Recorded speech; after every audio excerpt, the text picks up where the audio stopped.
नमस्कार, जय माता दी। गुड़ी पड़वा की आप सभी को शुभकामनाएं।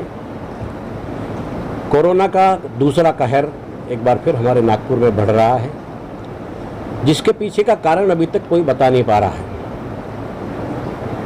हो सकता है कि लॉकडाउन करके यह समस्या को सुलझाना चाहिए, लेकिन ये एक ही कारण नहीं है जिसके माध्यम से कि हम कोरोना को रोक सकें। कोरोना को रोकने के लिए एक और उदाहरण भी बहुत सारे हैं जिसके माध्यम से हम कोरोना को रोक सकते हैं। अभी हाल फिलहाल तो ये हाल है कि जो लोग बीमार हैं उनको दवाई उपलब्ध कराना, उन्हें बेड उपलब्ध कराना, ये सबसे बड़ी समस्या हमारे सामने है। सरकार ने, सभी सामाजिक संस्थाओं ने आगे आना चाहिए और आगे आकर इस रोग को मिटाने के लिए सबने अपनी अपनी सेवा अर्पण करनी चाहिए। मैं देख रहा हूँ कि रोज़ लोग ऑक्सीजन कमी के कारण हॉस्पिटल में भर्ती होने के लिए आ रहे हैं। आजू बाजू के गांवों से भी आ रहे हैं, जिनकी ऑक्सीजन वैल्यू 40 और 45 हो गई है। ये 40 और 45 ऑक्सीजन कितने दिन में होती है, कैसे होती है, लोगों को जानकारी नहीं। ऑक्सीजन कम क्यों होती है, इसकी भी लोगों को जानकारी नहीं। तो इसके सब की जानकारी, एक प्राइमरी जानकारी लोगों को कोरोना के बारे में देनी चाहिए। जहाँ तक मैंने देखा है हमारे दवाखाने में कि लोग बीमार होते हैं तो समझते कि मुझे कोरोना हुआ, चेकअप कराते कोरोना हो गया, 2-3 दिन के बाद गोली खाने के बाद बीमारी चली जाती है, बुखार चला जाता है, तो वो समझते हैं कि मेरा कोरोना चला गया। लेकिन ये जानकारी आपको रखना चाहिए कि एक बार कोरोना तुम्हारे शरीर में आया है तो 14 दिन तक तुम्हारे घर में यानी तुम्हारे शरीर में रहने वाला है। वो पहले नाक से आएगा या गले से आएगा, गले में आने के बाद तुम्हारे को बुखार देगा, उसके बाद तुम्हारी छाती में यानी कि लंग्स में जाएगा और लंग्स में जाकर तुम्हारे को निमोनिया की असर करेगा। तो ये सब जानकारी आज तक लोगों के पास नहीं है। और जब छाती में और लंग्स में जाने के बाद में तुम्हारा ऑक्सीजन वैल्यू धीरे धीरे डाउन होता है, तो उसको कैसे चेक करना, तुमको पहले सीटी स्कैन करवाना पड़ता है, तुमको पैथोलॉजी की कुछ 7 टेस्ट है, वो 7 तुरंत टेस्ट करवाना पड़ता है और ये सब करवाने के बाद तुम्हारा इलाज शुरू होता है। तो ये जानकारी, आम जानकारी जो लोगों तक पहुंचाने की बात मैं समझता हूं सब तक पहुंचनी चाहिए और माध्यम से, आपके माध्यम से भी ये जानकारी सब तक पहुंचे, ऐसी मैं प्रार्थना करता हूँ। वैक्सीनेशन बहुत अच्छी चीज़ है, हर व्यक्ति ने वैक्सीन लगवानी चाहिए। एक बहुत ही अच्छा पर्याय, एक अच्छा विकल्प हमारे सामने है। 2 बार वैक्सीन लेनी पड़ती है और पहली वैक्सीन के दूसरी वैक्सीन के बीच में करीब एक वैक्सीन को 28 दिन और दूसरी वैक्सीन को 40 दिन का समय देना पड़ता है और उसके बाद इसका असर मालूम पड़ता है।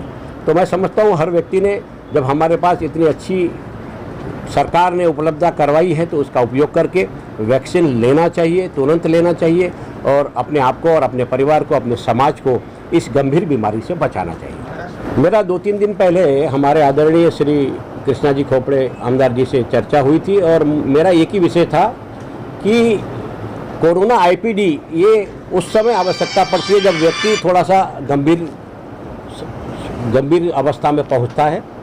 लेकिन उसके पहले जब आदमी को मालूम पड़ता है, कि व्यक्ति को मालूम पड़ता है कि मैं कोरोना पॉजिटिव हूँ, ऐसे टाइम पे क्या करना है।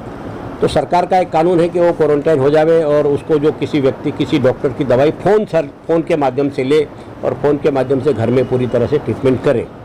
लेकिन मेरा एक ऐसा सरकार को सुझाव था, जो मैंने कल परसों आदरणीय श्री कमिश्नर साहब से भी बात की थी, कि एक ओपीडी, कोरोना ओपीडी के माध्यम से 4-5 ओपीडी नागपुर में शुरू की जाए, जिसके अंतर्गत पूरी तरह से सुरक्षा के नियमों का पालन करते हुए ये ओपीडी रहेगी, जिसमें बहुत सारे डॉक्टर, अलग अलग टाइम पर डॉक्टर उपलब्ध होंगे, अलग अलग बहुत सारी नर्सेस उपलब्ध होगी और जिसके माध्यम से 1 डे केयर यानी 1 दिन की केयर आपकी की जाएगी, जिसमें आपको इंजेक्शन दिया जाएगी, दवाई दी जाएगी, आपको सलाइन की आवश्यकता है तो सलाइन दी जाएगी। 1 डे की केयर करके ऐसे 100 व्यक्ति को अगर एक ओपीडी में हम अगर इस प्रकार की दवाई और इलाज करेंगे तो मुझे लगता है कि जो बर्डन आज हमारे आईपीडी के ऊपर, हमारी जो बड़ी बड़ी हॉस्पिटलों पर पड़ रहा है, वो आधा हो जाएगा, 50% कम हो जाएगा। ऐसी मेरी संभावना, मेरी बात है, मेरा संकल्प है। सबसे पहले मेरी बात, मैं आम जनता से प्रार्थना करता हूं कि एक बात समझ लो कि कोरोना आपको हुआ।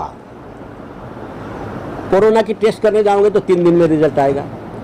एक सीआरपी की टेस्ट है जो कि पैथोलॉजी की टेस्ट है, बहुत सस्ती है, उसको करवा लीजिए। उसका सीआरपी का अगर बढ़ जाता है तो कहीं ना कहीं हमको ऐसा लगता है कि हम पॉजिटिव हो गए। अदरवाइज़ आपको सीटी स्कैन भी बहुत जल्दी करना चाहिए। ये 2 चीज़ करने के बाद में आपको अपना इलाज किसी अपने अच्छे डॉक्टर के पास, जो एमडी मेडिसिन का डॉक्टर हो, ऐसे डॉक्टर के पास करवाना चाहिए। लोग क्या समझ रहे कि मुझे बुखार आया और मैंने गोली खाई डॉक्टर की, एक साधारण डॉक्टर ने उन्हें बुखार की गोली दी और 2 दिन में बुखार ठीक हो गया, तो वो समझते कि मुझे कोरोना आया था और मेरा कोरोना चला गया। 3 दिन में कोरोना तुम्हारे शरीर को कभी छोड़ता नहीं।